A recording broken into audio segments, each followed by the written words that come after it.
Welcome to another episode of the Brew Podcast. I'm your host, Mr. Cool Beans. It is Thursday, March 27th. And again, as always, I am so thankful that you guys are tuned in to this next episode, episode 4 of my roller coaster of a health journey. All right. This episode is sponsored by you guys, the listeners, always. Every stream, every download, every single, share that you give me helps this message gets a little bit further into the stratosphere. I definitely want to give a big shout out to the folks listening out in Massachusetts and also the folks who are listening out in Denmark. I see you guys, downloading the episodes, and I appreciate that. Go ahead and share those episodes with your friends if you have them interested in what we're talking about here, so that way they can get plugged into the community that we're building. Also, I want to give a disclaimer. This episode is for informational purposes only because the folks who are talking on here, we just experienced certain life circumstances, and we want to go ahead and share that with you guys. We are not medical expertise, medical experts, so please consult your doctors or any health professional that you have if you have any health concerns. As always, again, my hopes for you guys, take whatever it is that you get from this episode and run with it. Use it to encourage you, to build you up, so that way you can continue to be strong on your life's journey. All right, now that that's out the way, again, it's Mr. Cool Beans back here. I'm glad you guys are here with us. And I say us because I do have a special guest with me today. Man, this lady has made such a remarkable impact on my life. I've known her for about 4 years now. I think going on 5. Can we call it 5? I think we can call it 5. I've known her for Close 5. enough. Yeah, that's pretty much enough, right? I've known her for about 5 years. She's been such a strong, I would say, even mother figure to me. In the classroom setting, she was my work mom. All right. If you catch that, she's my work mom. She brings me cookies from time to time. Well, not anymore because you know what's going on, but I say all of this because she is truly someone remarkable that I can say, is really special in my life because of her energy and her love in general. So ladies and gentlemen, I would like to introduce to you guys Mrs. Donna Slack. Donna Slack, welcome to the Brew Podcast. How are you this morning? I'm great. How are you doing? Well, I'm hanging. I'm hanging. Honestly, funny. This morning I woke up this morning and I felt a little bit of fatigue creeping in, but I said, you know what, today's going to be an exciting day because I'm interviewing the one and only, the legendary Donna Slack. So I had to rev up some energy to make it all happen. So again, I am so glad that you are here with me. And I know we do have plenty conversations, real meaningful conversation, but this time we're going to take our conversations to the people. So with that being said, I'm going to start it off, man. Like, what's the origin story? Who is Donna Slack? Well, I was born in Maryland. I grew up on the Chesapeake Bay. Okay. I have one sister, and I had, both my parents, of course. And I grew up kind of neat where the family had like 4 houses in a row. So there was always family close by. Oh, nice, nice. So yeah, that was really nice. Mm-hmm. Yeah. And it was interesting because, other kids had bikes or things like that. I had a boat. I could go out on the boat, or I could go fishing or crabbing or whatever. So that was always fun. So you were like 6 years old playing Pirates of the Caribbean? Like that's well probably not, right? But you had a boat that you could live. That's pretty dope. Yeah, I had a little rowboat I could take across. We had a little section of land across from us that had a little beach. I'd go over there and explore sometimes. And if you heard a boat horn go off, that meant it was time to come back home. Yeah, that really loud whomp. Yeah. Okay, nice. Well, all Better right. start rowing. So, I can't even imagine being a kid having, that's pretty dope. Like, okay, so I know you've had some city living, and I know you've had some living out in the Chesapeake Bay area. Well, I would say, which one would you rather prefer? Either, I know one might be leaned on mostly, but if you had a choice to go back to either one, which one would you do? City life or going back to where you grew up? I would rather live on the water, but I wouldn't want to live up there. It's just too cold. Gotcha. There was too much, we had a pier, so you had to worry about the ice pulling the piers up in the winter, so you'd have to go out and chop the ice around the pilings, things like that. And when the wind blows off the water, it was so cold. Right. A lot of the year. So I'd love to live by the water, but it would have to be somewhere warm. Gotcha. Yeah, I mean, me growing up in Miami, like even coming up to Ocala is like stark for me because it gets super cold up here. And I guess that's because we're between Gainesville and there's that little lake or river that runs between us. And so when that cold air comes down, as always, it beats the world out of Ocala. So, I get that. I could, plus being Caribbean too, I kind of like the tropical niceness of it all too, that warmth, but sometimes that warmth is too hot and I just have to stay put. But yeah, wow. Okay. That I didn't know. And I'm glad you shared that. Well, let's go on to another question because I think I want to dig a little bit deeper into the childhood aspect. Let's see. If you were to write a chapter of your life in your childhood, what would that chapter be about? And what would it be to?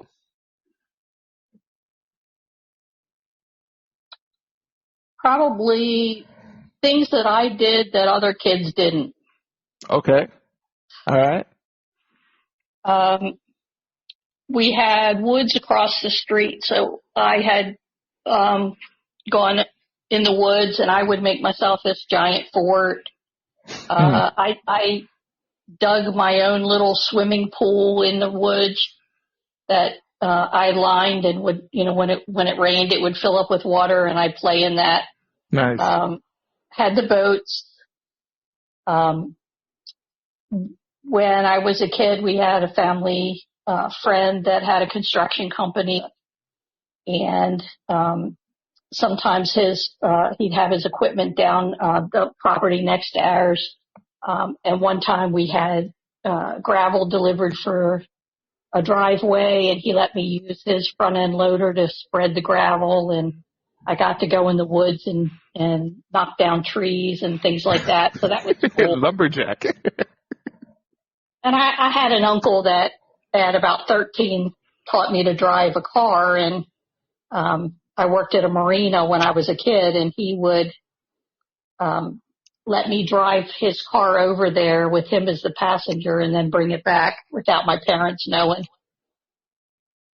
So, okay, because I'm thinking you said marina, and I'll be honest, you mentioned the woods and stuff like that. When I was a kid, I actually wanted a tree house. That was kind of unheard of growing up in Miami because a lot of kids, they weren't really into tree house. But I guess for me, I did watch a lot of cartoons, and I would watch a lot of TV shows where there were tree houses. And so I think when we were moving into our first home from apartments, there was a house in a place called Miami Shores that I wanted to live in because it had that tree house, and I could envision being up there and swinging on branches and playing Tarzan and maybe breaking branches and falling on my back and stuff like that. But I think because I had those experiences as a kid, it kind of made me who I was, very adventurous, very, outdoorsy, wanting that. But of course, I did get sucked into the, concrete jungle lifestyle, but something in me still kind of screamed, I got to get out in nature. So when you talk about going into the woods, when you're talking about going, working at the marina and having, boats and stuff like that, how did those experiences kind of lead up into or kind of create the atmosphere for how you would work as an adult or things that you've done in life as an adult? Well, I think it gave me responsibility early, especially with the boat and things like that. Right. Because you had, there was maintenance you had to do to take care of it. You had to be careful while you were out. You had to be able to pay attention to weather, things like that. You didn't want to be out in bad weather. Right. So as I got a little bit older and I had a bigger boat that could go a lot further, that was a power boat that we used for water skiing and stuff.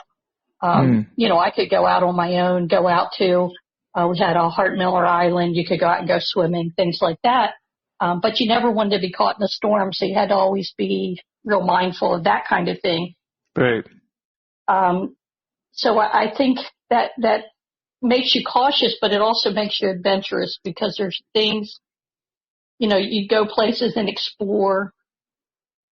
You learned how to read a marine map because you had to be able to get yourself back home if you explored, figure out where you were, things like that.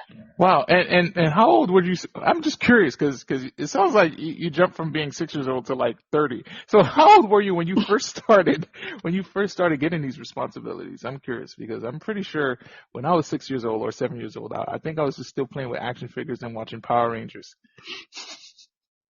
Probably around, I'd say about 8 or 10 probably. I know it became my job at home to cut the grass. Do things like that. So, Right. as a kid, you had to be careful. One of the fun things we used to do is, when the people would come down next door that had the shore home next to us. Right. One of the boys was about my age and we used to have lawnmower races with, riding lawnmowers. So that was always fun. Oh, all right. So you guys are doing, soapbox races, golf cart races, and all lawnmower races. So it was all right. You hung out with the boys. You kind of, you rubbed coat with the boys. You made sure, you stamped your dominance amongst the men, pretty much. Oh yeah, I kept up with them. and ladies and gentlemen, I don't want to spoil it just yet, but she does hold a certain prized belt in a certain area of expertise. So when I say stamp her dominance amongst men, she's nothing to play with. All right, I'm just saying. But yeah, okay, okay. So when I was 8 years old, like I said, or 8 or 10 years old, I think I was still, digging in my nose. I was still watching cartoons. I mean, I had responsibilities, right? But I think what separates it is that my responsibilities was probably to be more of a and not so much so I would say being responsible to be a laid back kid, but it wasn't as, being responsible as you were, having boats and watching to go out, watching the weather and doing all of that stuff. So your experiences kind of made you a little bit more, I guess, made you more of an adult at a young age. Which kind of lends itself really well because you had experiences doing certain things mechanically, like, helping to fix boats and stuff. By the way, you said that and I was wondering, do you know how to do oil changes? Because I need to learn how to. If you could, come by one time and teach me how to do that, I'd greatly appreciate that. My husband knows how to do that and we have the ramps. Okay. All right. Clutch. So I'm going to be texting you after this to make that happen. But yeah. Now, okay. when can we have lunch? What cookies are you going to make me? And can you help me change my oil? Yo, the ricotta cookies, guys. If she has a recipe, and I begged her to open up a bakery, and she still, is chewing on it. Hopefully, no pun intended. No, right? No, not even. Come on. All right. Mr. Rosato keeps asking me the same thing. You see, I'm telling you, you could do it. You could do this. I can advertise for it, and we could watch it grow like a chia pet. We can do this, but we'll give it time. We definitely will give it time. But definitely let's continue exploring. Let's go into the teenage years. So you have all these experiences out on the water, working with your hands. What was teenage life like? Was it different from your childhood? Was it becoming a little bit more, I guess, away from the adventure type? Like, what was that like going into the teenage years? The biggest problem I had, I guess, with teenage years is I got hurt in PE in school. I hurt my back and hurt my neck, and I was about 13 at the time. Ooh. So that really limited a lot of stuff. I obviously couldn't go water skiing anymore. I wasn't supposed to ice skate, though I did. If we got ice in the winter. It's just like, if you fall, you're going to get hurt. And I said, well, I don't fall, so don't worry about it. I'm okay. Right. But there was so many things like that that just started restricting me, and I couldn't do. Even things like I was in marching band. I had to change what instrument I used for marching band because I couldn't march with. I played French horn in the regular band. I couldn't march with that, so I had to play piccolo in marching band. Right, because the French horn is pretty decent size. That brass, yeah. It's heavy enough and awkward enough. So there was just a lot of things like that were frustrating, and I always felt that you went to the doctor and they're kind of like, oh, it's not that bad. Yeah, they hit you with that line. No, you don't really hurt that bad. You don't know what you're talking about. If you don't mind me asking, like, what happened? What happened? How did you hurt your back? Actually, doing sit-ups. Oh, in school we were. I'm sorry, it wasn't something legendary like jumping over cars or dodgeball or tackle football. Nothing. Sit-ups. No, we had to do 50 sit-ups in a quick amount of time. We had to do them. They had our legs straight, so we had to do them like that. And that after a while, and when your abdomen stops pulling you up, your back starts pulling. Oh. And it just did my back. Huh. So yeah, dumb things. Was that due to just like abdominal fatigue and then your back started really? Wow. Yep. Then it just pulled on my back and, I guess the muscles went there and next thing I know, I'm at the hospital. Ugh. So a lot of your childhood activities kind of started getting limited. You definitely had to stop playing probably your favorite instrument, right? The French horn, to play a flute. Downgrade. But I played a lot of things. So, it just depended on what band it was. But, in the concert band, orchestra, that kind of thing, I still could play French horn. And then in jazz band, I played trumpet. And then in marching band, I played piccolo normally. Nice. And I can just imagine things starting to slowly slip away even at that age. I mean, now when things slip away from us, we're adults now. We can say, all right, well, that's just how it goes. I'll just pick up a new normal. But at that age, what was the mindset like when you started noticing like you couldn't do certain things anymore? I'm pretty sure that weighed heavy on you. It was very frustrating because you'd do everything they told you to do and, okay, you do this and within so many weeks you're going to be feeling better. And then I just didn't. And, you had to be so careful and the things, I wanted to be out exploring and I wanted to be out, doing all kinds of things. And there was just stuff that I just couldn't do anymore. And it was frustrating. And then, the not knowing if it's ever going to change, that was very frustrating as well because you think, well, what if I never feel better? How do things have to change? And for some people, you hear that. Like I remember when that whole episode with the COVID thing happened when I got the pneumonia, they told me that my lungs would never pass 80%, functionality. And honestly, I really don't feel any great symptoms. Probably when I yawn too much, or like when I take a deep breath, I'll feel some kind of stretching on the left bottom half of my side, like where the lung is. But then other than that, I don't have trouble breathing. I don't think I have COPD, but so I get that. Like, you never know. You always have that wonder, like, will I ever come back on top to enjoy the things that I used to again? And sometimes that gives nightmares. I'll be honest, like, it's a different level of, adjustment. Because you had your mind so fixated on doing a certain thing, and then now you're wondering, man, is this the end for me? But I'm assuming it wasn't the end for you. No, it did probably take at least 10 years before things started to improve. What were the factors that kind of helped with that? Part of it was you had to just decide that, the doctors say you can't do all this stuff, but I'm going to keep trying anyway. Right.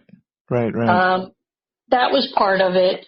One of the things I did that helped the most with the pain with my back and everything is I had acupressure done. Okay.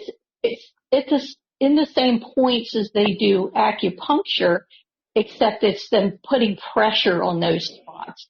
And it was like probably one of the most painful things I ever had done. Oh, wow. But I knew that if they found the right spots and it would help relieve the pain, it was worth it. So what they would do is they would find specific spots in my back and my hips, and they would basically take their elbows and pretty much grind them into those areas that hurt the most. And they would, it would relieve something in there and it would improve. Right. And because of the pressure points, and it would release that stress that's in there. Yeah. Oh man. Okay. So 10 years of that, and you start panning out better. So what's the first thing you did after you start noticing like you were better? What's the first thing you got back into?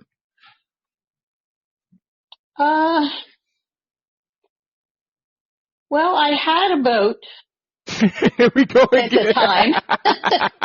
So I think, probably, got back into water skiing a little bit. You should have just became a mermaid. Yeah, there you go. One of my first dates with my husband was, I took him out on my boat. Wow.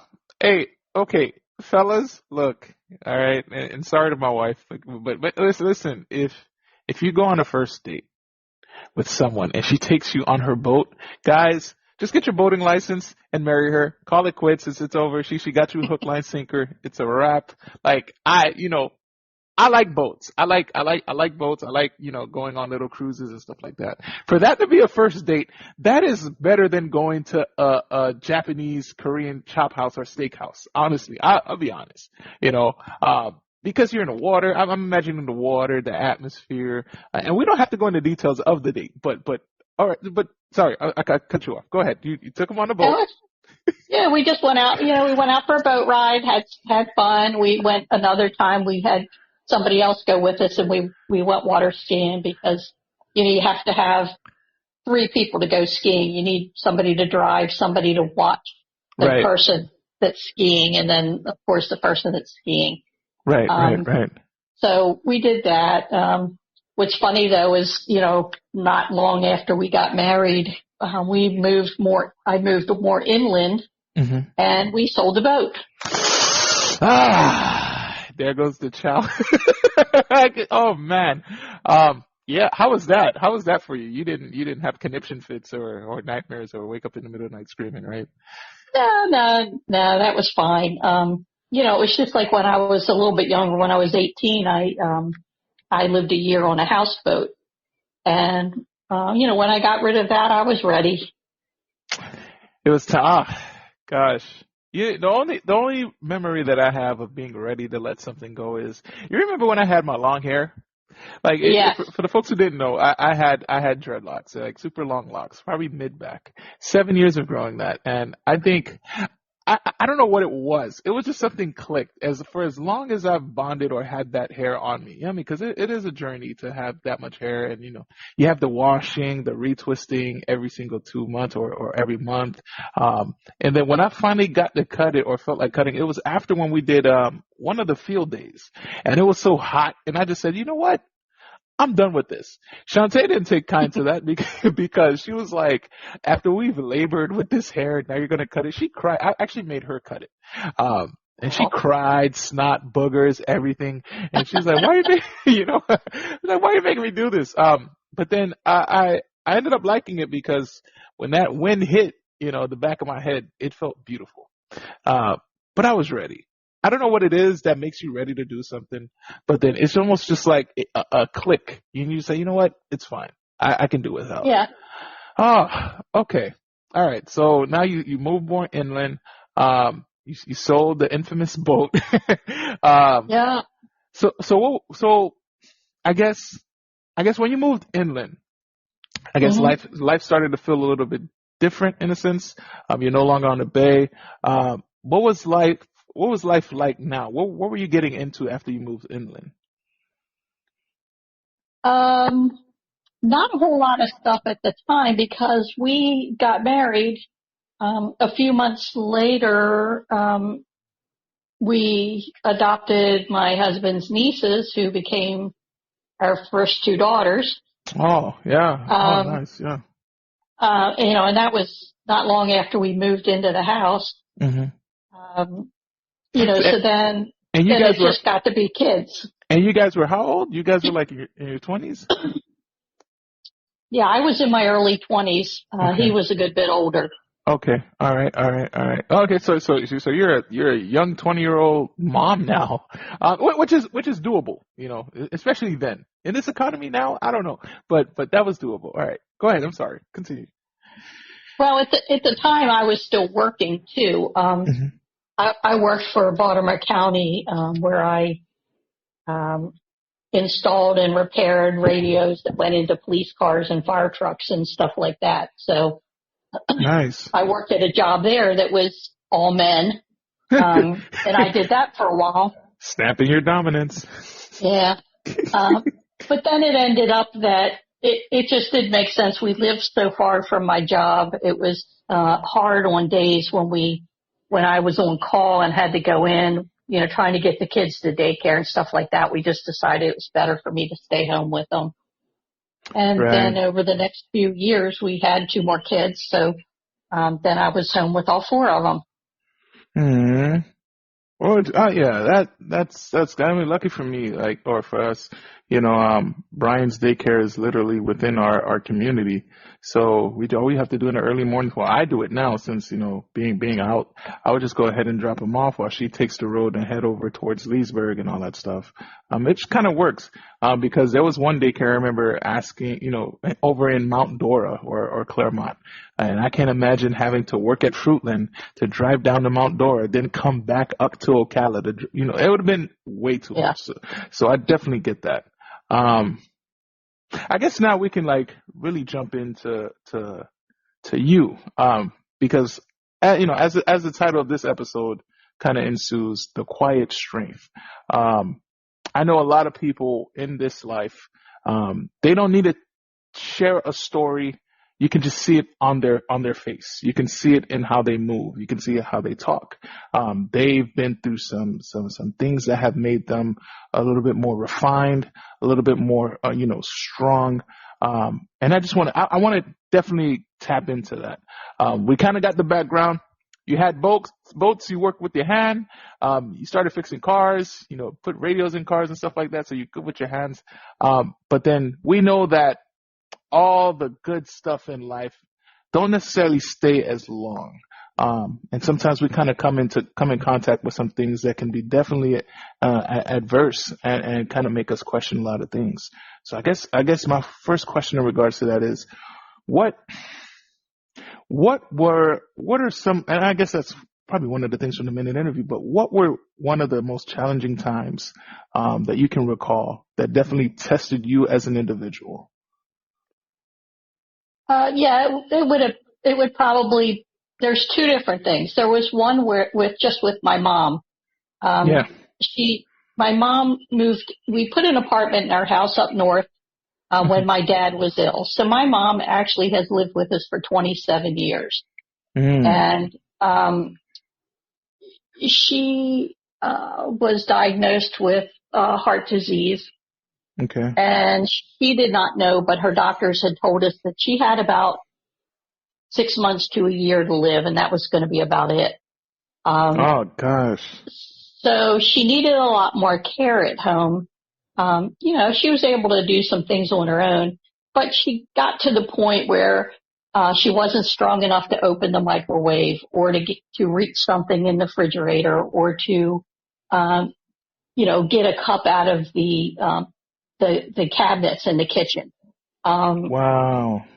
So it made it hard. She needed somebody to do things for her. We made her breakfast, made her lunch, made her dinner, that kind of thing. And I was trying to do that while working. Yeah. We did things, we were smart enough to go ahead and we set up, for the three of us, we all set up to be cremated, to have all our stuff in order in case we needed it. And we knew that she would at some point. Right. We didn't know when for sure. And, the doctor never told her, what he believed was her time limit, and she never asked. So we ended up where we had to, normally my husband was here, because he had been retired. He was here, but then he couldn't go out and do things. He couldn't go play tennis because then it would leave her alone because I was at work. Right. There were just all those kind of things. Everything had to be taken into consideration with somebody with mom. Right. I could go out and grocery shop or things like that and not be a problem.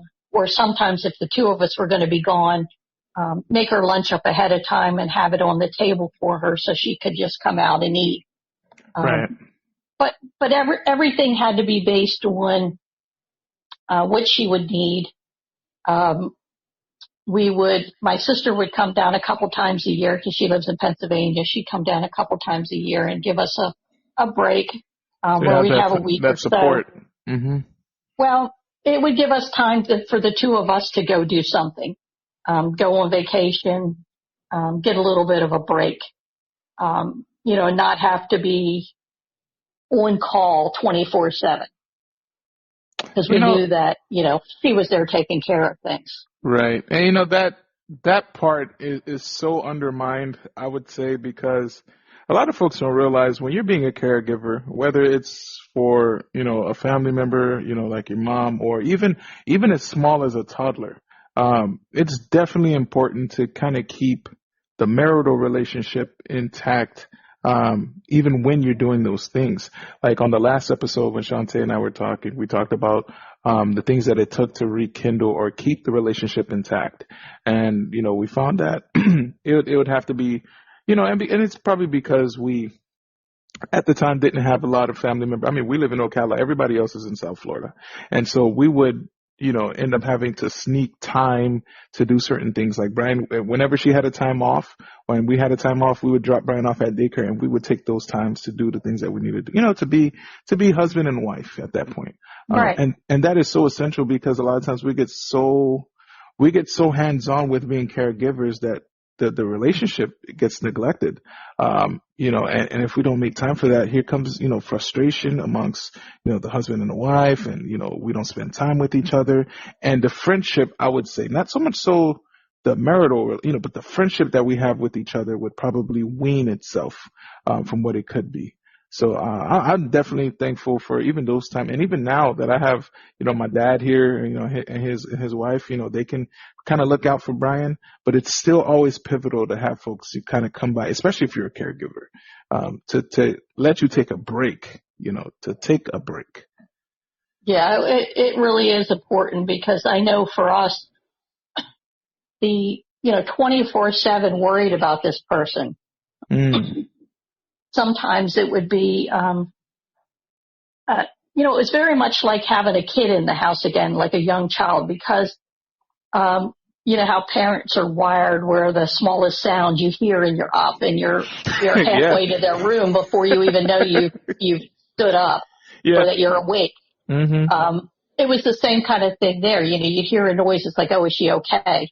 Oh gosh. If, when she would spend a couple days in the hospital, it would be, staying at the hospital most of the time. And then when she'd get back home, a lot of times, or if she just was sick here, with a cold or whatever, I would sleep on the sofa so that it was even a little closer so I could hear her better if she needed me. Yeah. So that definitely it was hard because, everything had to be done, considering what about mom? Mm. Can I go do this? Am I going to be gone too long? If I'm going to go out and do this right now, what do I have to do to make sure she's okay while I'm gone? Right. When can my sister be able to take some time off of work to come so that we can plan vacation? And then our vacation got planned exactly around the time she was available. So things like that where it was just hard, Yeah, to do. I mean, and that's the undertaking for caregivers. And, and we don't, a lot of times people think, it's not that we volunteer. I think caregiving is definitely an act of love, that doesn't need to be asked for. Because if you care for somebody, or if you love someone just in general, you're going to want to do everything that you want. But it's not a job. It's not like something you ask to get hired for. It's almost something you get thrust into. And I think a lot of times people don't understand the amount of, and I use this word gingerly, the amount of loss that you undertake just to take care of someone else. Like, we talk about the lack of sleep, the lack of personal autonomy to do things that you would like to do. A lot of times, like you mentioned, it's thinking about the next person and what would make them comfortable. And a lot of times we, if not careful, we can sometimes lose ourselves in caregiving and almost forget who we are. So I say all of that because, me being that, that whole, the CKD, whatever, being that patient now, and my wife, does a lot of the things, on I guess, a organizational aspect of it all. She runs the house, and I kind of like manage or navigate. She manages the house, and I kind of give guidance. I mean, and so watching her do a lot of the things, I help out with cooking so that when she comes home, she doesn't do that. But then a lot of the things that I used to do, like, bring home the bacon in essence, and make sure things are always functioning properly. She's now more so making sure that I'm resting, and she's kind of looking out for those things, and I just kind of guide her. But I can see that, a lot of times, she does lose herself, and I have to tell her, hey, look, you can sit down, you can relax. But the question is, it's like, well, what if the person really needs help and is not able to say that? Take a rest, and it's always like you're always on. There's no stop button, I guess my next thing is like, did you ever feel like in some sense of like you were losing yourself in the caregiving? Oh, definitely. Because one of the reasons we moved into the neighborhood we're in, which is an over 55 community, was because they had activities and groups and things like that. Yeah. And, mom got sick not long after we moved in. I was working full time, so that made it hard too because, a lot of the things are during the day. Right. But I really couldn't do a lot of the things. I had to consider, somebody being here with her. So that was kind of hard. And then once, we realized that she just needed way more care than, we could do with Jeff being home during the day and trying to do what he does. And then me just being home on nights and weekends, everything with nights and weekends was spent, being ready to take care of her or doing the grocery shopping or, cooking. Even a lot of the meals, a lot of the food you had to change because of what she wasn't able to eat. It just became it was very stressful. I quit work, which was a hard decision to make. I cried. I just, and you guys who are listening, like I said, she was my work mom, and we worked in the classroom together. We taught our fourth grade students, and she did such a remarkable job. Like times where I would be sick and out, she would come in and she would run the classroom, and the students definitely respected her. They loved her. I think they loved her more than me. I don't know why. Maybe because she brought them cookies behind my back. But I didn't give them a grade. Okay. So I'm the bad guy. Okay, it's all good. But yeah, man. That was a heavy one for me, and I understood it, because I did meet her mom, and mom, from what I found out, her mom was quite a character. I remember being at the funeral, well, the latter part of it, where it's kind of discussing the story of her life, and just seeing her pictures and the groups that she was involved in. She I think in some sense she could have been a comedian. I think she would have been a real good one. Just because she was just so out there. She was just very, extrovert. And it looks like she didn't care what people thought of. She was going to live her life. She Yeah, exactly. She did a lot of charitable stuff. Working with the ladies with the red hats. I still don't know, what kind of secret group that is. But I don't want in yet. I don't want in. However, can you tell me a little bit about what aspects of your mom, and since we're there, what aspects of your mom do you remember the most, and what pages of her book do you remember taking from her to live your life? I remember as a kid how she always did so much stuff for us as kids. Mm. She didn't have a whole lot of money. Mm-hmm. But she always wanted to do stuff for us. And it could be anything from, the classroom needed a Christmas tree, so she would pay for a Christmas tree. Right. Or, we needed stuffed baked for something, or, that kind of thing. She also, we would, every year for vacation, my mom and sister and I would go to, Ocean City for a week, and a lot of times my grandmother would go. She was very much about the family, and when as I got older and everything, when my grandmother was not doing well, my mom worked kind of far away. She lived at a yacht club at that point, and she would take her days off to go to her mom's and do whatever she needed and buy whatever she needed, take her wherever she needed to go. Mm-hmm. And then she did the same for my dad's mom and dad. She would go when my grandfather was dying of cancer and was being cared for at home. Right. At that point, they made the person go every day to pick up the medication, the morphine that he had to have.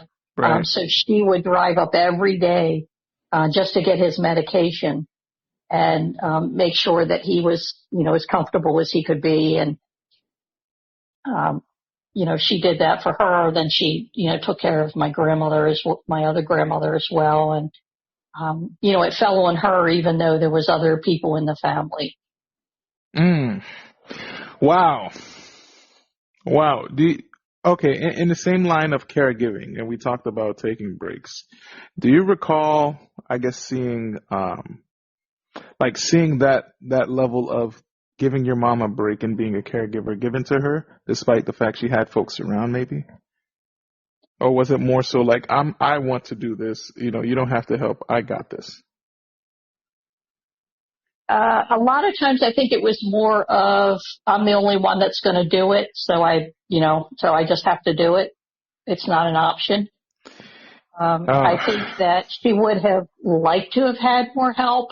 Mm-hmm. For example, my uncle lived right next door to my grandmother, her mom.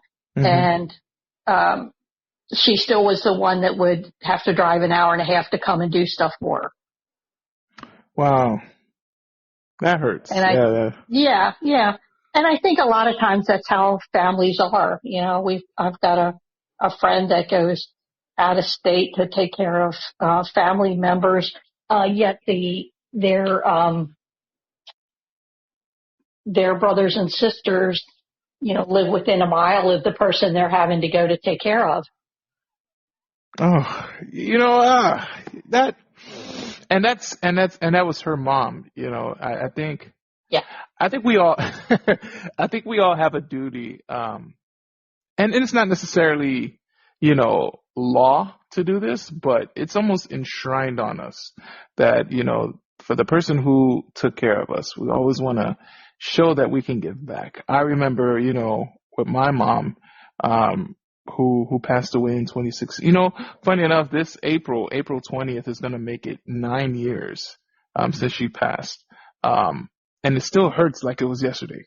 I remember, you know, me being up in UCF and, you know, moving from Miami, and she, you know, when her health started to decline, you know, she got an amputation of her left leg. And I think my mom had a lot of zeal to live. And for me, I wanted to almost, you know, my wife and I too, I gotta give it to my wife as well. We wanted to devote our whole, you know, like, existence at that time to making sure she comes out of that, you know, operation room ready to continue living, because we know how fragile it is to just, you know, give up the will to live after experiencing, you know, your leg being off. I mean, my mom, right. she loved to dance, she loved to cook, she was just everybody's person. I never met someone who interacted with my mom and had something negative. It was always love. They're like, oh my gosh, your mom is so this, your mom is so that, you know, and if anybody did have something to say, it was either because they had something negative in them that they had to resolve. But my mom was just such a burst of energy, you know. And I like to think that I kind of take after her. You know, I love my dad. I think I got my dad's strength, but I think my mom's inner joy, I think I try to like emulate that so much. And so to see her go, you know, she went through those times, and one thing for me, I wish I could have done everything that I could. And then I tried. You know, you never could do everything.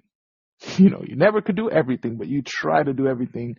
But I think at some point, you know, with my mom not being able to do everything that she used to, I think ultimately she ended up losing her will to live after, you know, and it's so heartbreaking.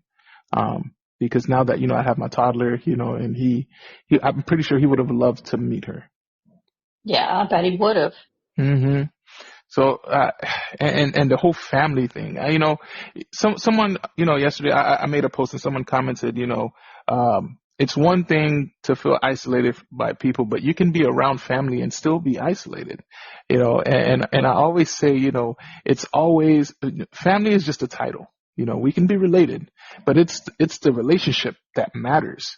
You know, someone can be an aunt, somebody can be an uncle, but if there's no relationship, can we really claim that? You know, because I think the relationship is where it needs to be first before we can truly solidify the title family. Right. Oh, I'm so sorry to hear that. And okay, so, you know, your grandma, she gets sick, mom does all these things, and now it's her turn to receive the care that she gave her mom. So did that kind of reflect while you were taking care of your mom? Yeah, I think it did, because, you know, I always thought, you know, family should be taking care of family.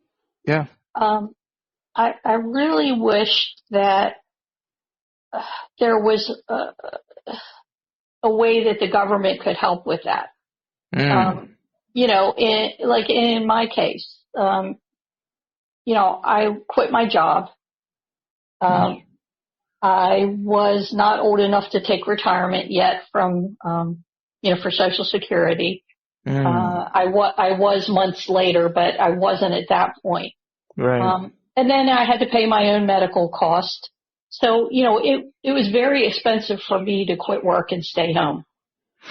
Yeah. I think that if you're a full-time caregiver, the amount of money you are saving the insurance company or Medicare or whatever, like in my mom's case, the hospice that she didn't have to have for such a long time because I was there doing everything. I was, giving her the showers. I was, doing all her food. I was doing her shopping. I was taking her to the doctors. Everything that was getting done, was stuff that we did here, from home. And just the amount of money we saved the government, it would have been nice if they would have at least said, hey, we'll cover your insurance since you left. It would have made things easier at the time. Also, I took Social Security at 62, which maybe I would not have if I would have, continued working. I might not have taken it so early.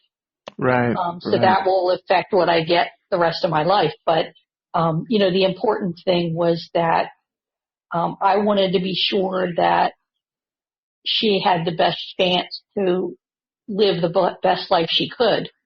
Later towards the end, she wasn't able to do a lot, even just to get her from her room and get her out onto the back porch or the front porch to sit and watch the birds or whatever. Sometimes was really a struggle. It was just hard for her physically, to do that. So, you try to do things to help. Like I got one of these bird feeders that you install on a window. Right. And I made sure it was always filled with bird seed so she could sit in her chair if she didn't feel like getting up from there, and she could watch the birds, in her window. Just things like that I think, made her happy. She had a puzzle table and, she did puzzles all the time. So I'd always make sure she had plenty of puzzles, and we'd, go in sometimes and help her with them. But, and I would take her out when I could. I mean, one of the things that she ended up liking the most the last couple months was, when I stopped working, our church once a month did a thing called Joining Hands, where we, bag up food for needy families. Right. And we have 3 different areas that bag up different things, and they all go out to this one central area, and the cars drive up, and we would, fill their cars with stuff. And Jeff and I started taking turns different months going to do it, because it was on a Friday in the morning. So while I was working, I couldn't do it. But the first month that I wasn't working, I went and did that. And we would take turns going different months so that, Mom wasn't left home. And finally, I just said, I think she would have a good time. There's not a lot she could do, but I think she would have a good time. So the November and December of last year, she went with us, and, took her in a wheelchair, got her in the room. They had these bags that need to have stickers put on them. So in November, she put the stickers on the bag and sat and talked to the ladies in there that were working, and the couple guys, just wasn't by herself, wasn't alone. And she enjoyed it so much that when we went back in December, she took all kinds of Christmas stickers, and she put Christmas stickers on the bags as well. And really enjoyed visiting with the people. And, that was on a Friday morning, and then overnight, Saturday into Sunday, she fell and broke her hip, and, things went really bad from there. But just, like you were saying with your mom about people not saying anything negative about her, that was the thing with my mom. Everybody's like, well, your mom's such a hoot. Your mom is so much fun. Your mom is so sweet. She's the nicest lady. You always got comments like that. And when we moved into our neighborhood, and I'm sure you saw the pictures at the service, but oh yeah, when we moved into our neighborhood, she liked to make homemade Christmas ornaments. So for Christmas, she would make these ornaments, dress up in the pink bunny suit from the Christmas Story, and deliver Christmas ornaments to the neighbors. I did see Sorry. So you should have seen that Oh picture. yeah. Oh yeah. In living color. Giant Yeah. pink buddy. Yeah. And then, for Thanksgiving, she would have me take her to Publix. We would buy all the little pies that they had, not Publix, at Walmart. They always had the little mini pies, and we get all different varieties of the mini pies. And she would dress up like a pilgrim, and she would go around and deliver pies to the neighbors. You got to pick what kind of pie you want. Yep. It got to the point that she would have to take the walker. She had a walker that was one that was set up where you could sit down if you got too tired. So she would take that, and we'd pile that up with the pies. And then, we took her a couple times with the wheelchair, and then it just got to be just too much. So this last November and December, she didn't make it to Christmas this year. She died Christmas Eve, but she wasn't up to doing that anymore. But that was, some of the comments for neighbors is kind of like the first time I met your family, your mom delivered a Christmas ornament dressed like a pink bunny, or, we got video of people opening their doors at their house and just, seeing a pilgrim lady there with pie. Oh my gosh. Oh man. That, I love the fact that she, even up to the end, I would say, she still wanted to do what she was passionate about, and she never lost sight of that. She wanted to help people and just make people happy. Yeah, and that is a type of lifestyle that leaves behind so much legacy, because it's so selfless. I think one of the biggest things that I've come to learn as far as like my whole journey so far is living a life that's selfless leaves behind so much glory, in a sense, like when, God forbid, when you pass and you live so selflessly and you live so lovingly, no one in that hall or at the funeral should have a dry eye, because the world just lost somebody they'll never emulate again. And I think that's what I felt, when my mom passed. Her, what's crazy is I had seen her at the hospital one Sunday night, and then 2 weeks later I'm seeing her at the viewing. That shattered me, because for me, I know for me, living with her for, at that time, 26 years, my mom was the light of the family. My dad, he was there too, but mom, it's something about moms, especially when they're at that caliber, where they're so selfless, where they're always a helping hand to somebody. You watch that from a distance, and you kind of say, hopefully one day I could be that. And then you end up becoming that. And then when they leave, you're like, who's going to be doing this again? Who's going to continue that legacy? And I always say that when older folks pass and the young, who kind of stay behind, if they don't engage with the older folks or engage with the folks who are ahead of them, they lose an entire library of knowledge, wisdom, outlook, perspective, and they'll never get it again, because all that dies with the person or leaves with the person. And that was something that struck me too, how you took care of your mom, how you made sure she got to see the birds daily, how you helped her with her puzzles, even to the point where you slept on the couch so you can be closer. I'm pretty sure you didn't just wake up one morning and say, hey, I'm going to be that person. I'm pretty sure that had some building up to it. So I guess my next question for you would be like, was there a time where you saw someone be a caregiver for you?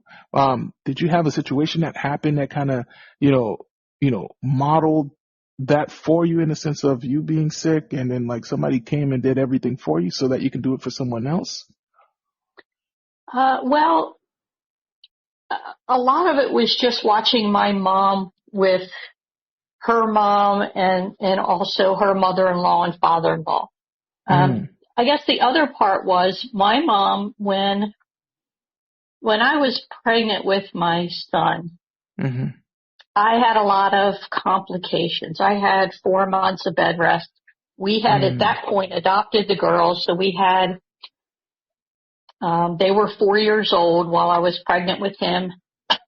So we had 4-year-old twins at the house, and I was on complete bed rest or was in the hospital, depending on how things were going. And, we had, my mother-in-law would come over and she would watch the girls and take care of them. Right.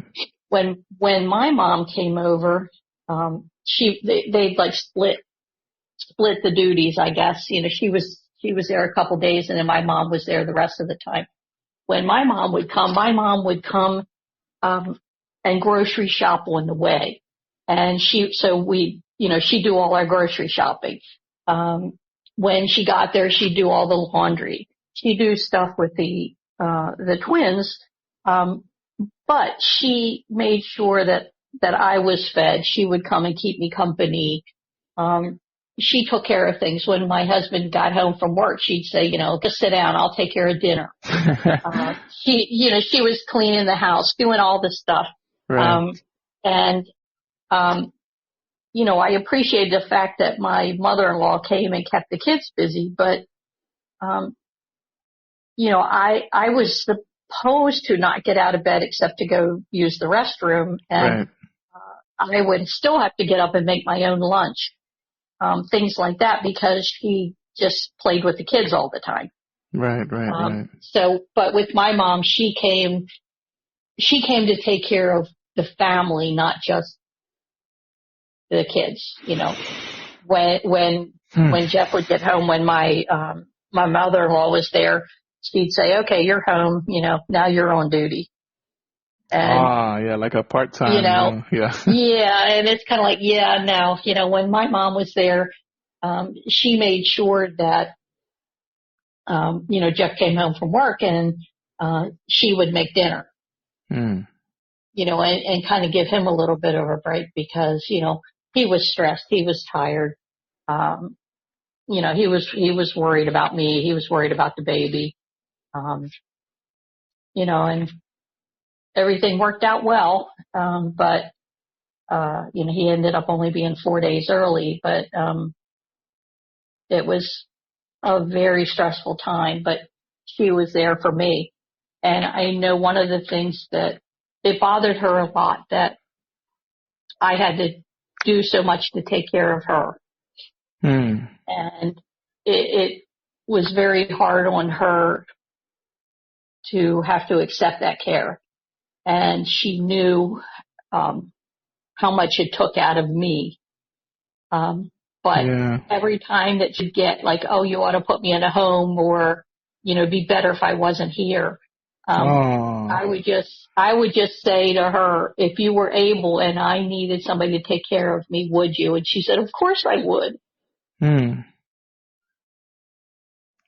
I said, "Well, why is it any different for me then?"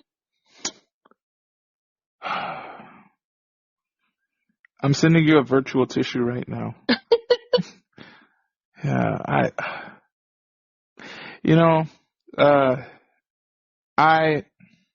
again, moms, because I remember when I had my first apartment and my mom saw that my wife and we were definitely doing everything that we could to possibly see if we could relocate her from South Florida. Because in some way, sense or form, I do feel like, Central Florida does have a more, I guess, they have a better a sense of healthcare system and the easiness of it all versus a South Florida where it's super congested and trying to see a doctor might take months or weeks. And I felt like, hey, we could probably do better with her up here. And she saw those efforts. And I think in a sense, she appreciated what we were doing, but then at the same time, I felt like she was just like, "No, you guys are young. I don't want to intrude." And it's like, Mom, understand. Yeah. When I was sick, like one of my biggest memories, yours was you being pregnant. My situation where I saw caregiving and this, I might cry off of this one. Okay, and it's hard for me to cry off of some stuff. All right, I remember when I was young, I mean, I was young. I was a knucklehead. Probably had, some friends who probably wasn't making some great decisions. And just, I guess, shorten the story. We were doing a joyride and we were in the back of a pickup truck. And, I guess the kid who was driving speeding and, we went into an empty lot and, the speed was so much. And I guess he turned too swiftly and pretty much we all got ejected out of the pickup truck. It was going super fast.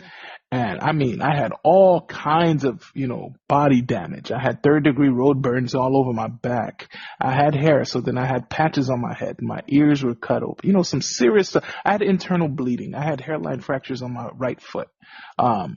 And so I had to wear a neck brace because when I was ejected on impact, I landed on my neck and, kind of bounced and skid all over my face and ripped up my face and stuff. I know I'm getting into details, but I remember coming out or being in the hospital and my mom walks in the room coming from work. Right? She was at work. She got the call to come to the hospital because your son's in the hospital. She gets into the hospital room. She looks at me and immediately I get scared because I'm thinking, oh man, I just got from this accident. My mom's going to beat me in this hospital for, for getting in trouble like this. And so I start crying. And you know what my mom says? My mom says, look, don't cry. Let's just focus on getting you out of the hospital. I cried even more because I was like, oh my gosh, this is so beautiful, because I was terrified because I knew my mom loved me so much. For me to get into this kind of trouble kind of showed a lack of respect for her and my dad, And so getting home, I remember getting home at 3 a.m. that morning rather. And, first thing she did was just kind of change the bandages that I left the hospital with. We had a mosquito netting. I mean, Miami has mosquitoes. Okay. And so, she would she surrounded my bed with the netting because I had to sleep on my chest because my back was just so exposed. The skin was starting to heal. And I had people come by. I had friends come over. Some of the same friends who were in the accident who made it out pretty okay came to see me. But nobody really kind of followed up on the checking in. My mom was there the whole time. She was making sure that I ate, drank some soup. She cleaned my back, made sure I took showers. Matter of fact, she took one of my shirts that I had and she cut out the back so I can wear a shirt again. And certain things that she did. And it was just, I watched her and how she didn't complain. She didn't, badger me up after the fact. She didn't talk down to me. She just made sure her son stayed alive. And that broke my heart. And so when it was her time, when she got the amputee, I wanted to repay her. And there was no way I could ever repay her. Genuinely, if I can say that, because the amount of time from birth up until that point, she had done so much things for me that there was no real way that I could truly repay her other than living a life that is worth the respect of the family's name. And so honestly, I didn't cry. Okay, so I didn't cry. But I will say this, the memory of that alone kind of showed me hey, look, when it's someone else's turn, you be that for that person. And so I kind of took that and ran with it. Man. Okay, so moving on.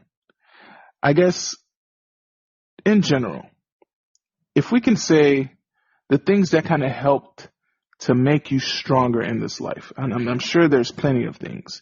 What are some moments that define you building strength to endure a lot of the things that you probably faced in life? I think part of it was watching my mom. Part of it was the complications with my son. Because you see so many people that have no issues at all. And, I was on a daily basis for 4 months not knowing if he was going to survive. And I went through a lot of pain. I went through,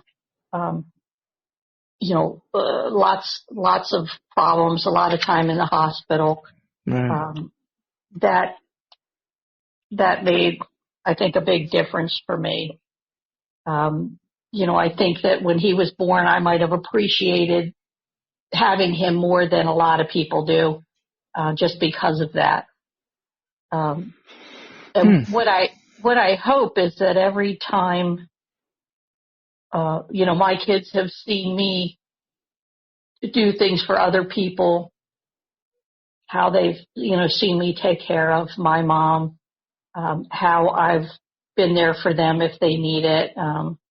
My one daughter, had to put her emotional support dog down recently, and I had to go out to California, and I went out to be with her during that time.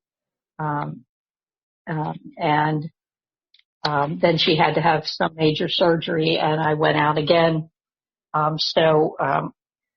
Since the middle of December up until the middle of February, I had been out to California twice, where I just went out to, do whatever she needed. I hope that all of that, will come back with my kids, where they will see that and they'll think about how they need to help other people. Wow. My daughter, when she was here visiting at one point, went with us to do the joining hands, and she enjoyed that, and everybody thought she was just so sweet, and so that was really nice. Yeah. I guess the thing that I wish is that more people would understand how hard it is to be a caregiver, whether it's somebody home with a sick kid, with a sick adult, a sick senior, anything like that. It's really hard, and it's where they want to be. I mean, I wouldn't have been anywhere else but to take care of my mom. But I don't think people realize how much just somebody stopping by to check on you could mean, or, even when my mom died, one of my neighbors brought over a thing of soup and homemade bread that they made. And that was just really sweet, because it's like, you look and you go like, yeah, I can't do that today. Yeah. So it was, it was nice just to have somebody do that for us. And not just be checking in on mom. It was great when they did, but, we had friends that would say, oh, well, I'll come over and do puzzles with her, or, I'll come over and visit, and, it didn't happen. So just to have somebody to talk to. I mean, we even, when we were doing hospice at home, the place offered a volunteer that would come once a week. And we had a lady that was, she only came 3 or 4 times, before my mom fell. But, she came and just sat and did a puzzle with her, and they talked for an hour every week. Right. And that meant a lot to her. She looked forward to her coming and sitting and, just learning about each other, because she knew everything about me. And, it was just like, we could sit and do a puzzle and, talk about the kids. But, it was sweet the other day when I was talking to my daughter when she was having a rough day, and she said, oh, all I wanted to do was to call Grammy and talk to her and go home and hug my dog. And they're both gone. That is heavy. That is heavy. That is heavy. It was really sad, because, I have tried as much as I can to be there for her. And like I said, I'll go out there, or, we'll talk on the phone. The other day we talked for an hour and a half. She has a lot of medical issues that are hard to find treatment for and stuff. But, and she can call me and talk to me, but sometimes you just have somebody specific that you need to talk to. And that can ease whatever that you're going through at that point. Yeah. It reminds me of my wife. I think I mentioned this to you, where we were talking on the patio, and we were talking about friends, and just kind of evaluating our circle, and just kind of moving certain puzzle pieces as far as what friendship is to us at this point in life. And she cried because she had last year she lost one of her closest friends, if not her closest friend. And she said that and I quote, she lost someone who allowed her to be her authentic self, someone who allowed her to be her childhood person again. Right. You didn't have to worry about living up to their expectations. Yeah. And that is because, you talked about you being a kid and doing adventures and having fun and, getting on boats, playing pirates, or mermaids or whatever you did. But, like it's always good to have someone who can always bring that out of you. And when you find that person who brings that out of you, and if you think about a kid is just open. They no filter. They're just happy. They can be that, and they enjoy their element because you're allowing them to relive their childhood in a sense. And so when you lose that, my gosh, you have to put on a mask, it seems, just to kind of make sure you don't, cause anybody to feel uncomfortable, or they're not used to the boating lifestyle, or, being a kid from Miami. They're not used to that. And so you put on a persona that, hey, I'm just normal, but really you want to be that kid again. Because a lot of times, like I mentioned, when my mom passed, like recently, I went to her gravesite with my son. Talk about the hardest part of parenting, right? To introduce your son to your mom who's 6 feet under. And, I got there, and I always say I thought I was going to do good. I thought I was going to be some real stoic, stand with my chest out. Brian, here's your grandmother. Kind of like, I got to that gravesite. I completely self-destruct. And you know what's funny? That gravesite brought out the child in me, in a very somber way. Like I became the 5-year-old little boy. And I became so vulnerable seeing my mom's picture on the tombstone. And I cried like any grown man should never cry. Snot. No, they should. Snot, they should cry. Yes, they should. I recant that, because men should cry. Men should never feel ashamed of crying, because a lot of times we pent up so much emotion, and that alone can make us self-destruct for the worse. We can have we built up stress and all that stuff. So we should cry. But I'll be honest, if somebody ever replays that video of me crying I don't know how it would feel. It was a real moment. It was a really real moment. And, I needed to let that out because I didn't realize how much I had harbored in until I got to the gravesite. And mind you, it had been like 3 or 4 years since I've been back to Miami to see my mom's gravesite.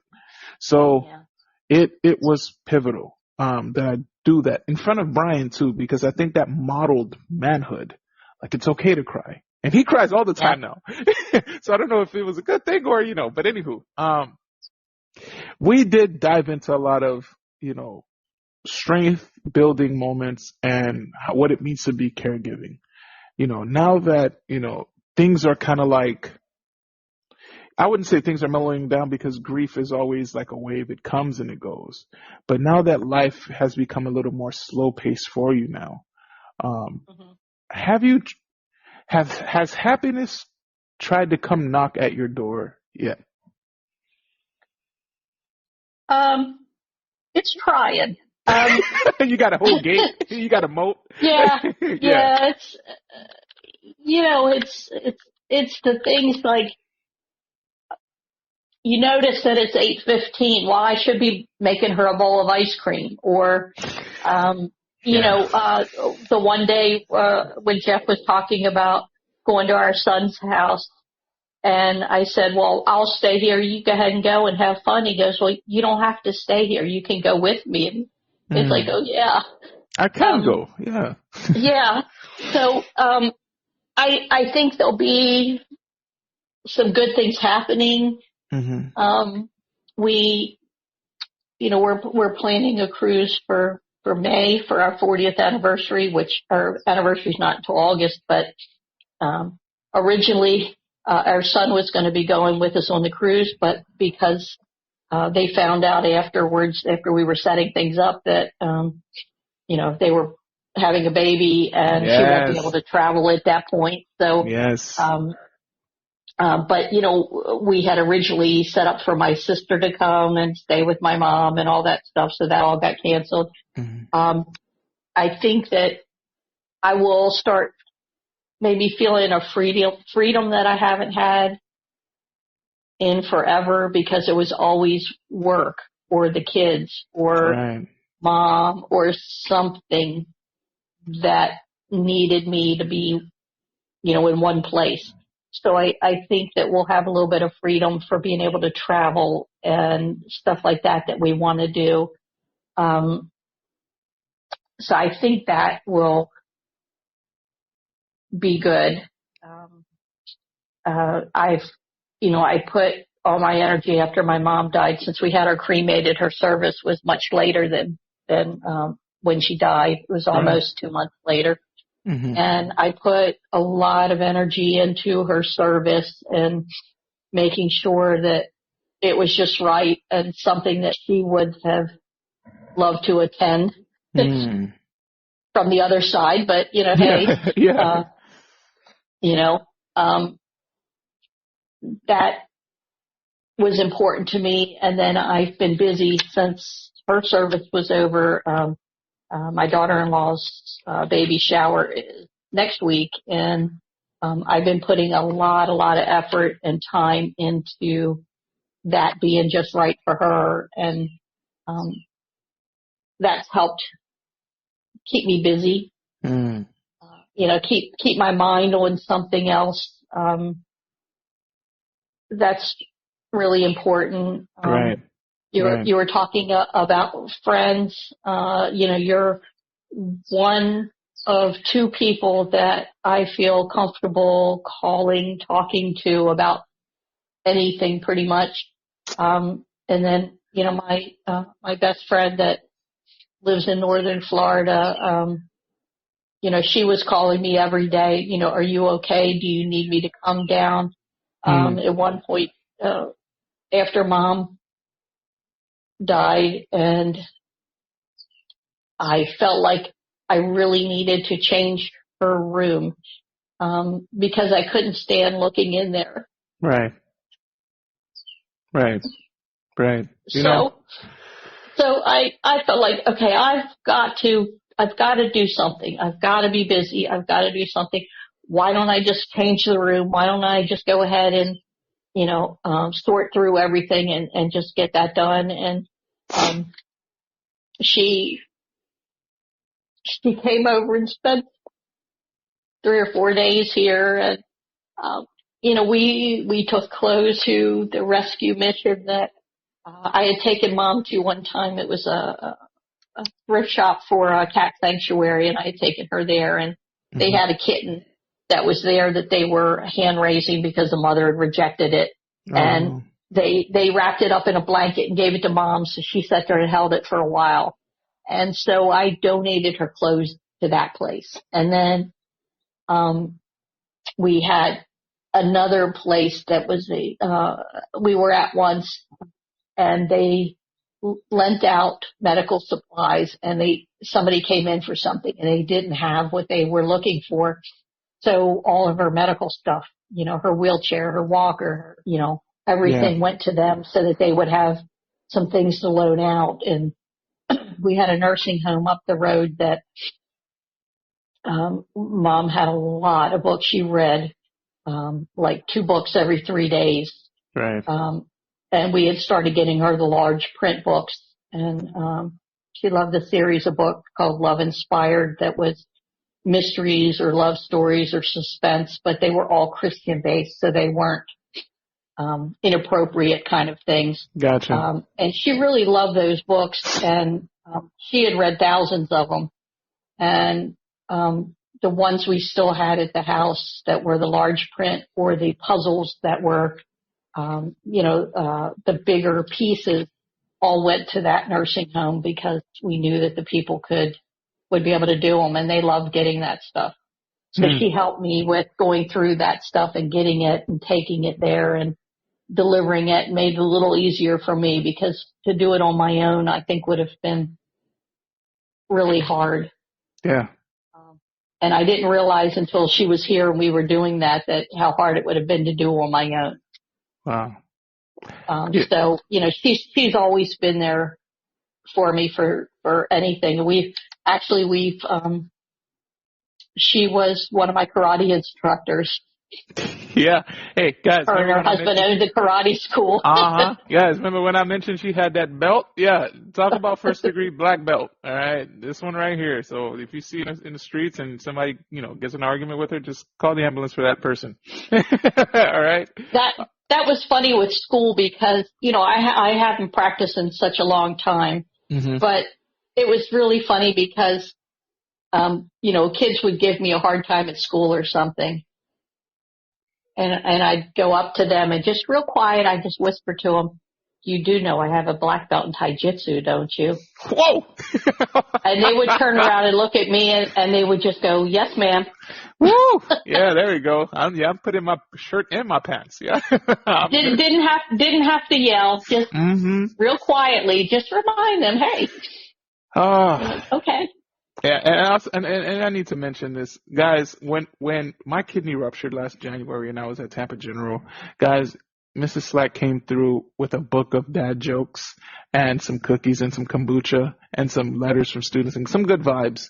And even after I got discharged, every day, if not every day, mostly every day, she would send me a stream of good quality dad jokes. I mean, they're so bad, like it's horrible, but it's so appreciated because, even for me, while we can't necessarily say that we're blood related, but in a sense, we're like family because not only have we, 5 years in the classroom working together consistently and just being there in general, I think that's where I was mentioning about like family.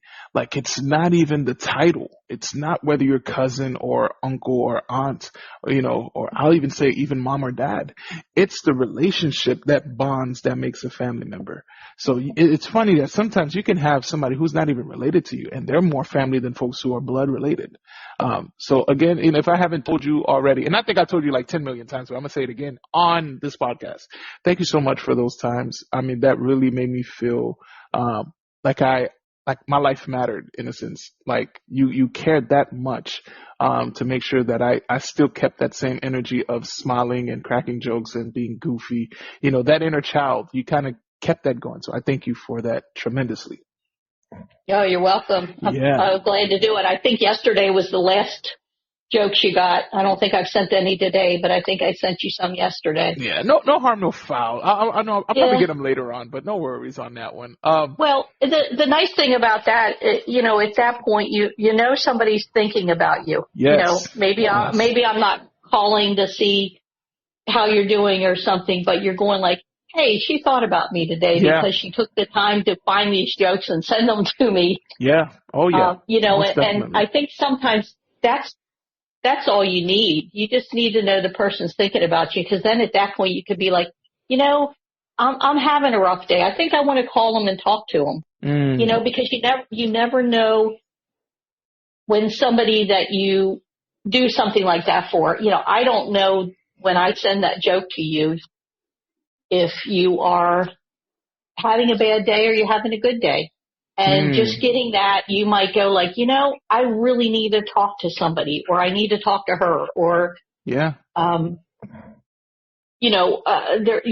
realize there's something that you need, and hey, this person reached out to you somehow. I think I'll call them, or like we did, and go to Chipotle and get lunch. Yeah. And spend 3 hours having lunch. We'll spend 3 hours too. Like it was really good. Every time we link, it's always a good time too, because you give me something that I can always take back with me. And like I mentioned, it's always good to sit down with folks who have a little bit more experience than you, because once they're gone, like imagine a whole library closing and all the books you could have read but didn't, you know? Yeah. So I really take that serious, when it comes to connecting with people. Well, and it had to be weird at school for people to see how well we got along, and how I could fill in for you if you Yeah. needed me to, or just the make the hot tea or something like that, because Yes. I walked in and I noticed you were stuffy or something, so I'd go back and make you a hot tea or whatever. Man. That had to seem kind of weird to people, I think, sometimes. But when I say clutch, you know, though, clutch, like, the complications from the pneumonia, would just be so hard, but then the tea would, man, I think you took caregiving to a whole nother level. Considering the fact that, you're not Shantae, you're not a necessary blood related, but just because of energy. Just because of how we connected in the classroom setting and how we kind of shared experiences and we grew to get to know each other.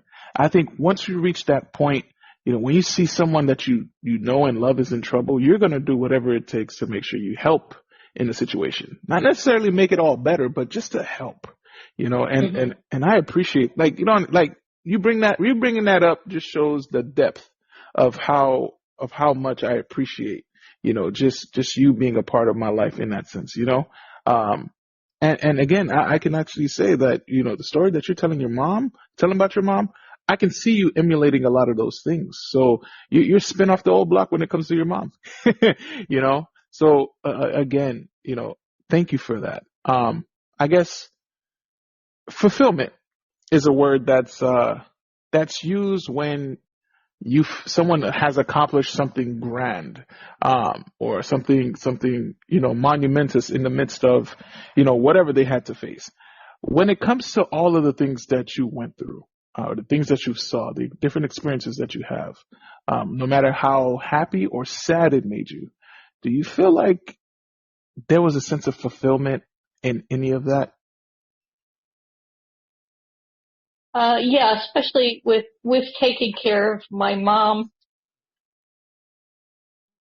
Um, I was real proud of the fact that the doctors gave her 6 months to a year, and she lived almost 3.5 years longer. She's a fighter. She was a fighter. And every time they saw her, it's they were just kind of like, well, it has to be the care you're giving her. And I guess the hardest thing was when she really wanted to be able to do things. She wanted to, one of the things she said is she wanted to be able to go out to California to visit Megan again. Yeah. And it was just so hard because I knew that she was not in any shape to do anything like that. I mean, taking the 15-minute ride to church on Sunday some days was too much for her. Oh, man. A 6-hour flight to California was not going to happen. It's been brutal. Yeah. We had done that years earlier before she got so bad, but, it was something where we would have liked to have done that again, and Megan would have liked it, but there was no way. It would have killed her to take a trip like that. It would have just been way too much. But, I felt like there wasn't much more I could have done for her. I was always trying to be there to fight for her health care, for, anything that she might need, and be there for her, whether it was day or night. And right. That was really important. And I feel like, I did what I tried to do, and, I wish she wouldn't have fallen. But it was at night after we were all in bed, and she just leaned down to reach for something from her recliner and fell out of her chair and broke her hip. She was that fragile that, a fall from a chair would do that. And, it was just hard. And, staying in the hospital, with her, as much as we could. And, the last night the last day she was in the hospital, and the night she was in the hospital, I stayed. And then the next day we moved her to hospice, and I spent the night there with her, and she died in the morning, but she died like 9 days after she fell. So that was a rough time, because we'd always hoped that she was going to get better and get back home. But yeah, you got to a point where you realized it wasn't going to happen. But I think the fact that I was there during that time, was, especially in the hospice, I didn't want to leave her alone, and I didn't want to take a chance of her dying without me there. So they did tell me that sometimes the people would wait for somebody to leave, because they didn't want to die in front of them, I guess. So I made sure that even if I was just going out to get a coffee or to go to the bathroom or something, that I would, say to her, I got to go out for a few minutes. If it's your time and you want to go while I'm gone, that's okay. If not, I'll be back in a few minutes. Wow.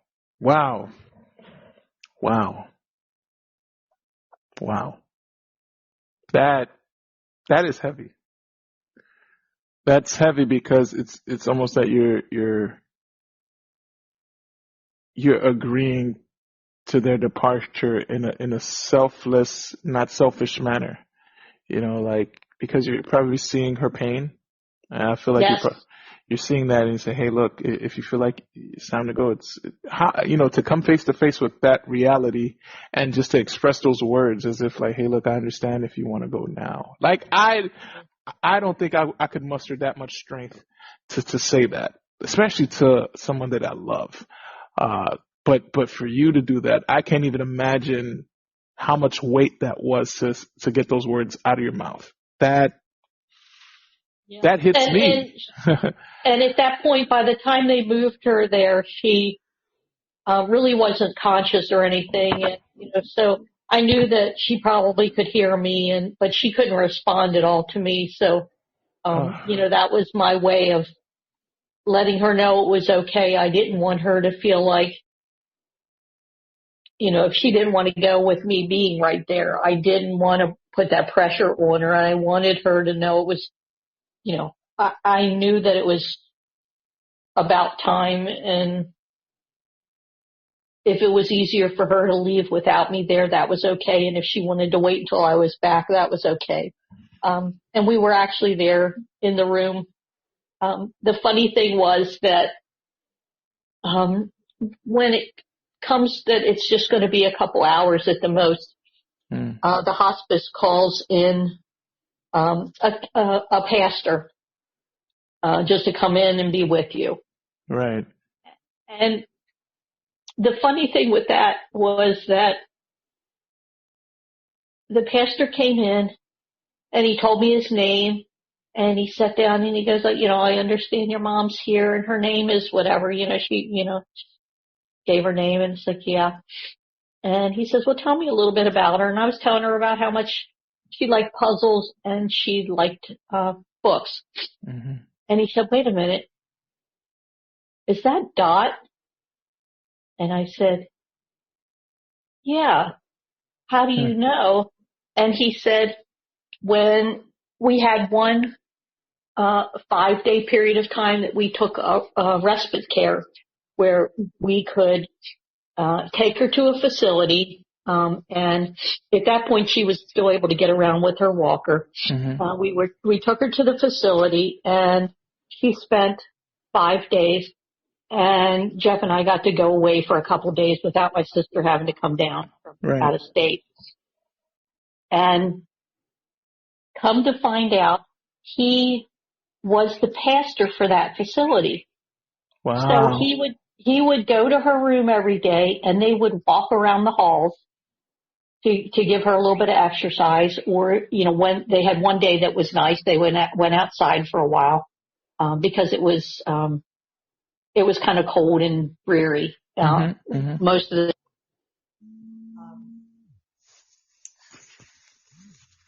So, sorry about that. Let's try to get rid of it. No, you're good.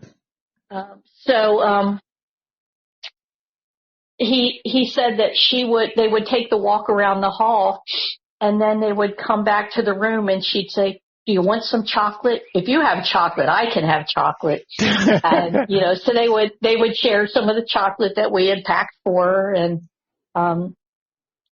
just sit and talk. Wow. And it was, what was so neat about that was that this man was a pastor at the facility that she went to for the respite. He was not the pastor for the facility that she was at to die. Wow. It happened that the pastor that was supposed to be there was away or something, but he got called in to fill his place that evening.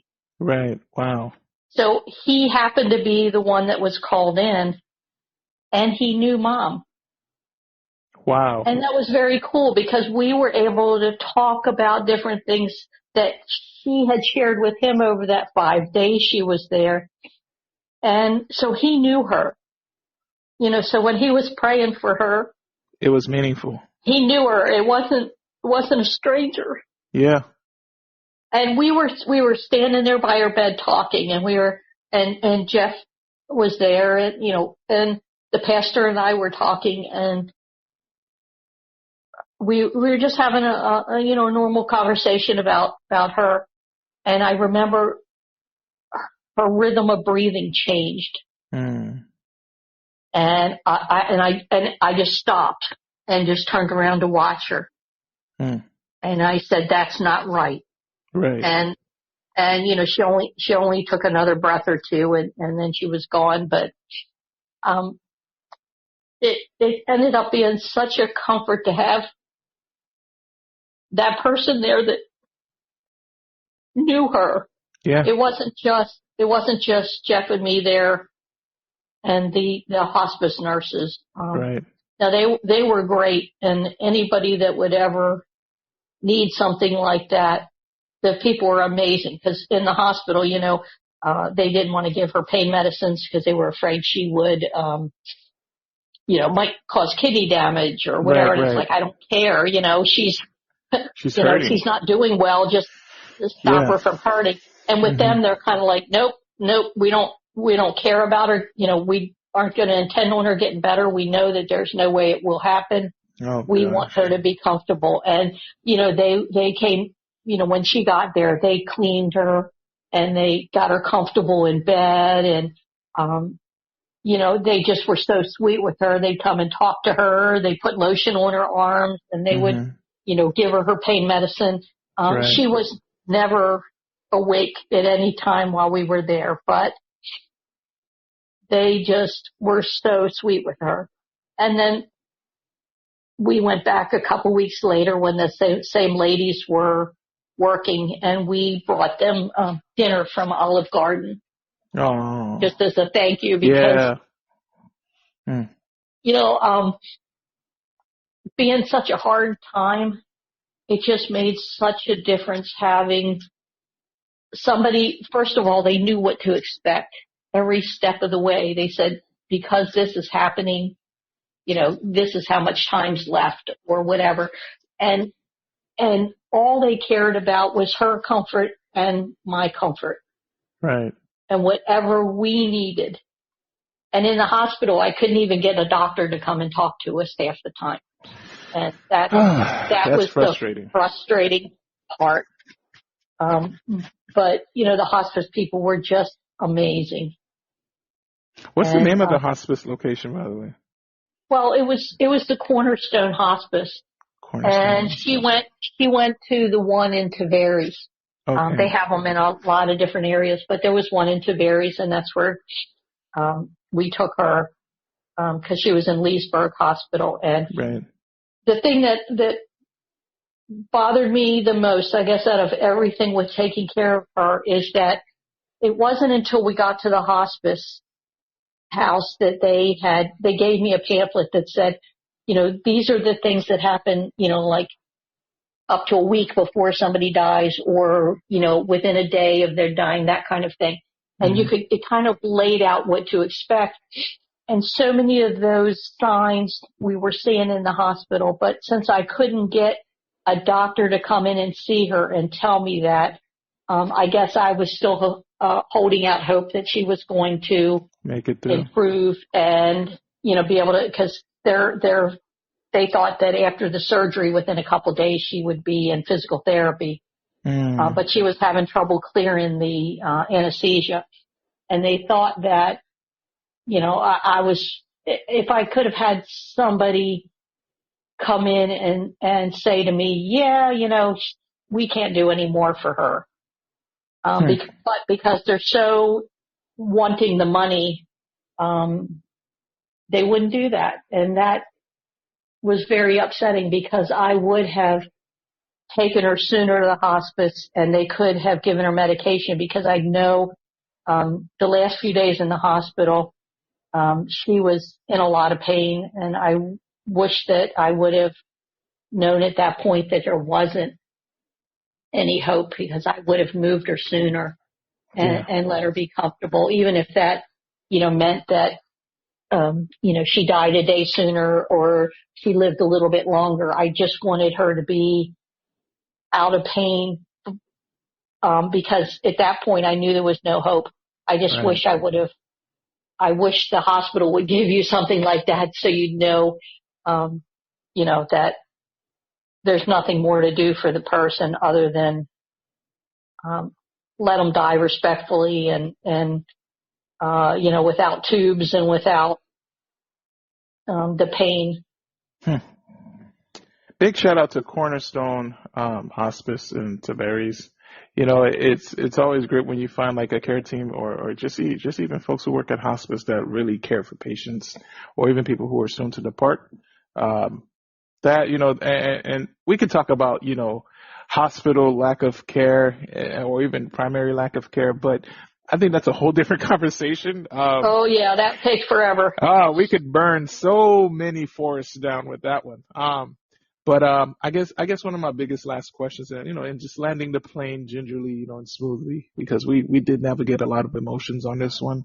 I guess my big question for you, it's a simple one. What's a memory that will always bring a smile to your face?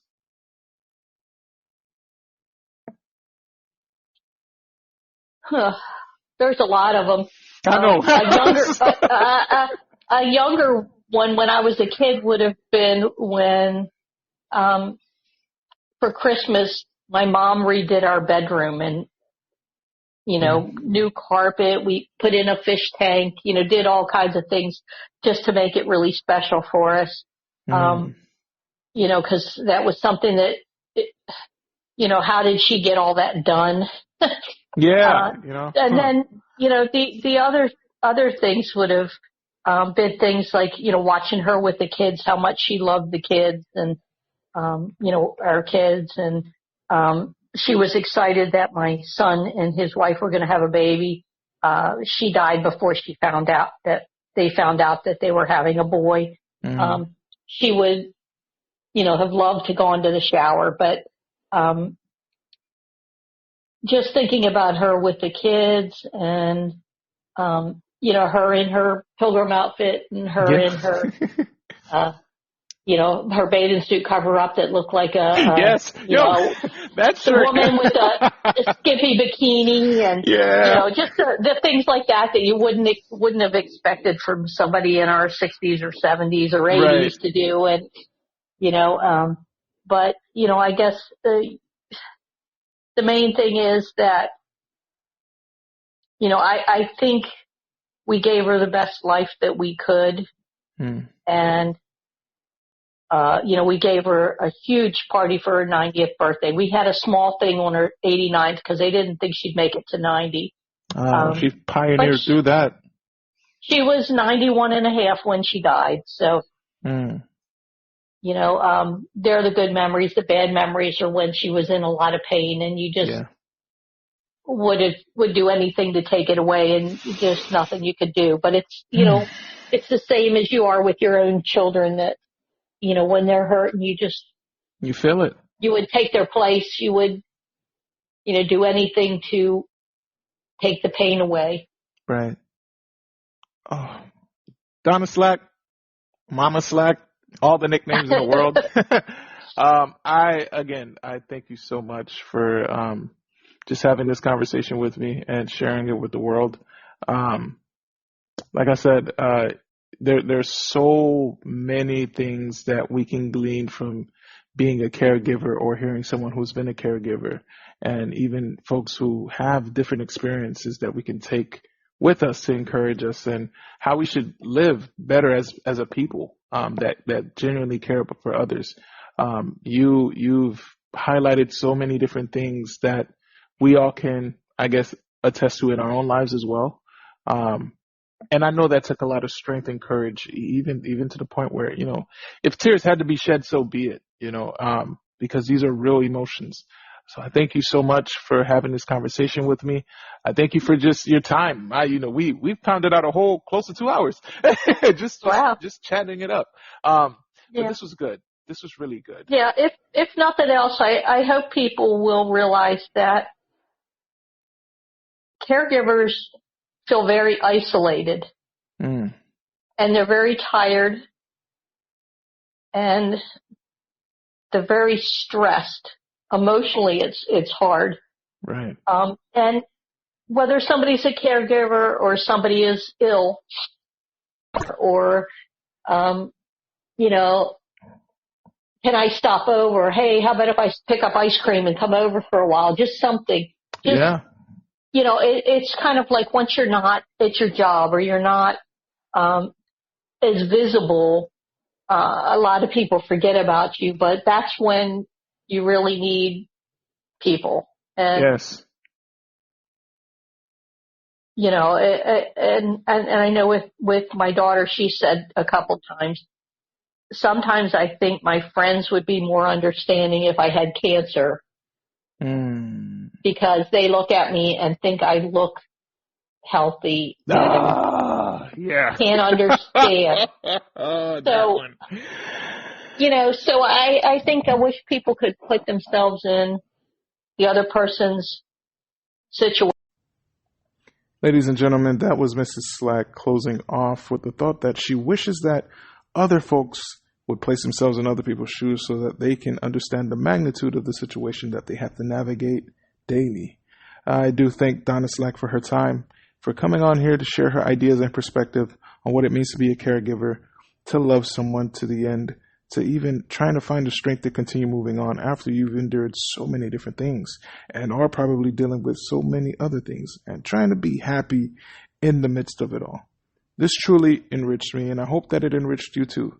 I hope that it caused you to see that it's important to reach out, to care for one another, to know when someone is going through something, to be a hand, to be a sense of support to someone. Again, this has been Mr. Cool Beans. Thank you again for joining me on this episode 4 of the Brew Podcast, and I will catch you on the next one. Peace.